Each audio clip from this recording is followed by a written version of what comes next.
go? All right, come on, everybody. We will start with opening statement on the weekend and MTSU this weekend, and then we'll go from there.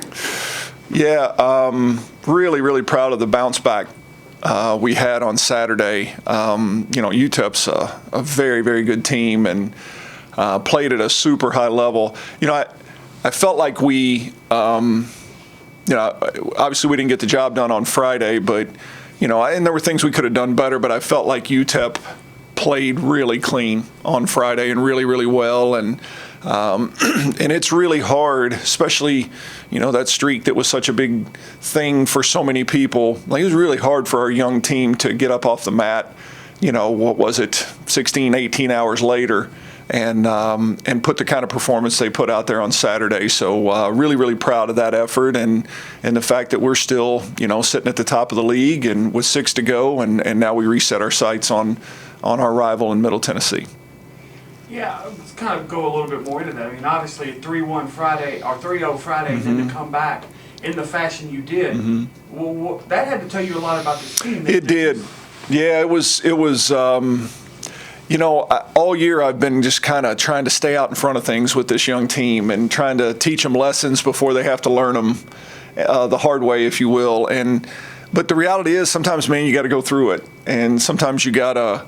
Bad things have to happen to kind of bring things out of you if you're a competitor. And I thought Saturday was maybe our best performance of the year, and that takes a lot of character. That's not adjustments on a scouting report. To be honest, we didn't make a ton. We actually simplified the scouting report and just tried to make it about making plays. And so a really, really encouraging sign, in terms of the growth of our young team. What kind of was the message there after Friday's game and making all the adjustments that you did to come out and have a day like that? Yeah, we just talked for a while in the locker room Friday afterwards.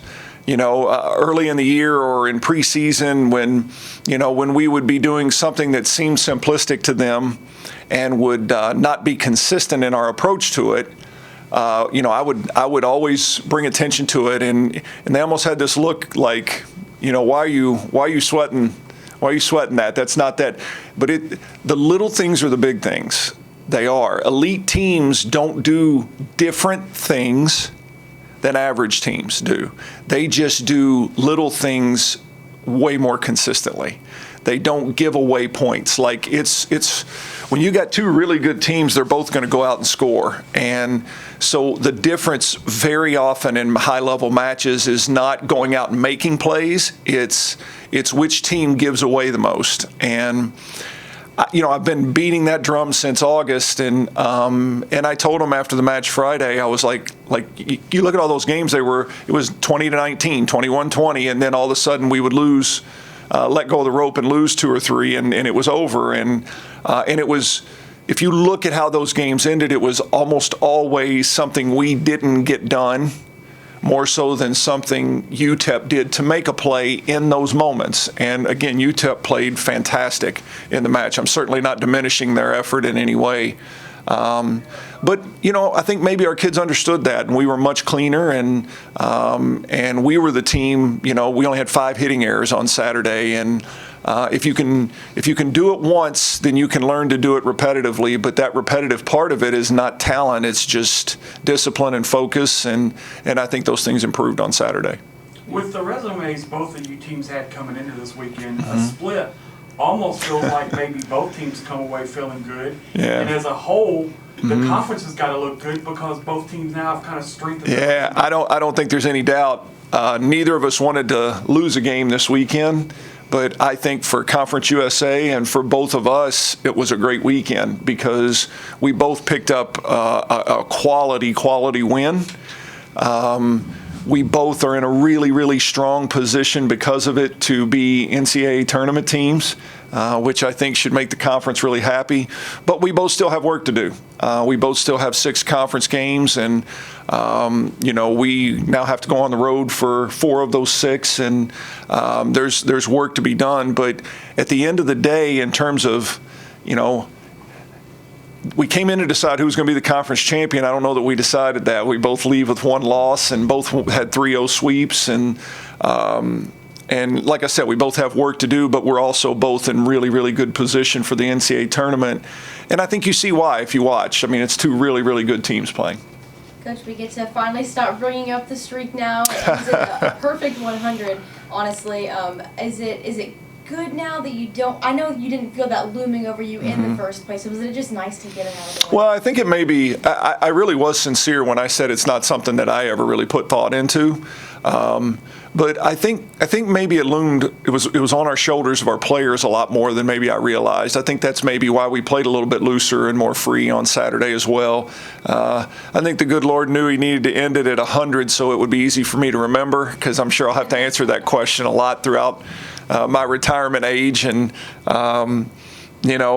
just incredible, just an incredible run of consistent success. And the only breaking news I'll give you today is if it ever gets back to 100, it probably won't be me that's still sitting in this chair.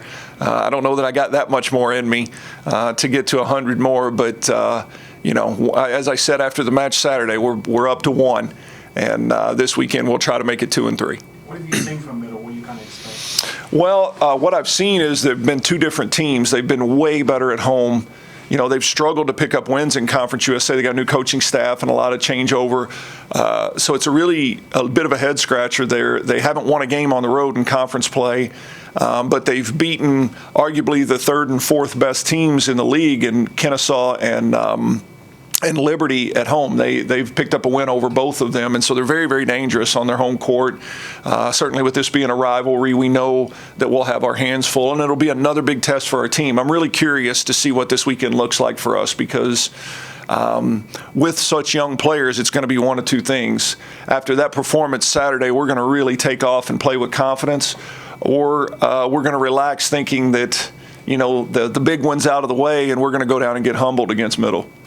A player that stepped up, throughout all the injuries. You've mentioned this, being Faith Young. She had a great match Saturday. What have you seen from her to be able to consistently perform at a high level? Yeah, she's one that, in my opinion, she's probably our MVP this year. She's one that, when you got a young team, you're looking for some of those young players to take that next step. You always talk about that next step. when kids walk in the door, they can play the game, or they would have never been recruited to be here. And then the first step is, can I do it consistently? And Faith and Liv, both as freshmen, showed they could do it. They could play at this level and played really well. And then this year, that next step is all of a sudden, can you count on me every single day?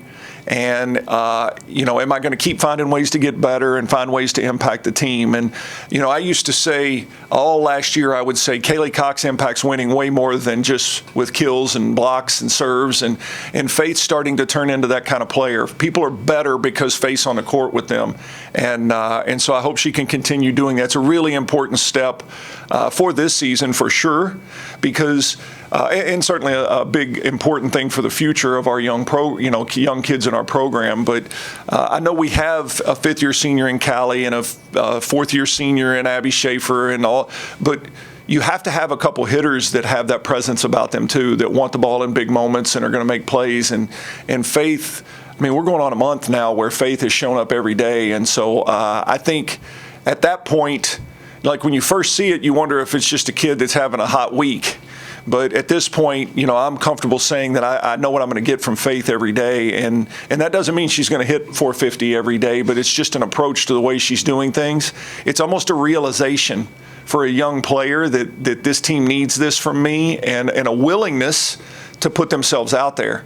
Because it's a scary place for a young player to be. You put yourself out there, and then all the eyes are on you to do it. And then if you don't, it's much more aware for everybody, if you will.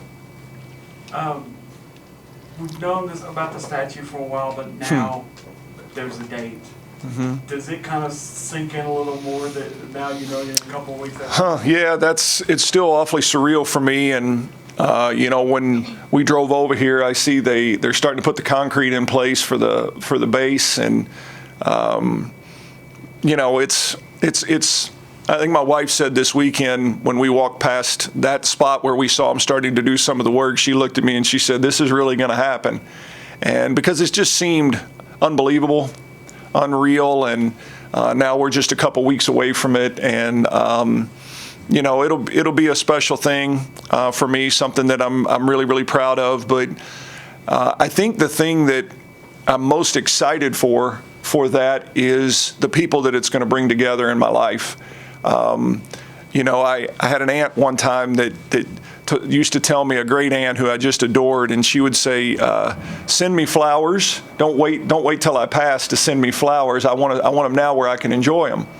And this weekend, and the thing that I'm most excited about is knowing all the former players that are going to come back in town and be a part of that, and all of my family and extended family who is not here necessarily every day, that will all be in one place. Everybody that's been part of the journey for me throughout my coaching career, because you're literally talking about players that played for me 30 years ago that will be in Diddle Arena.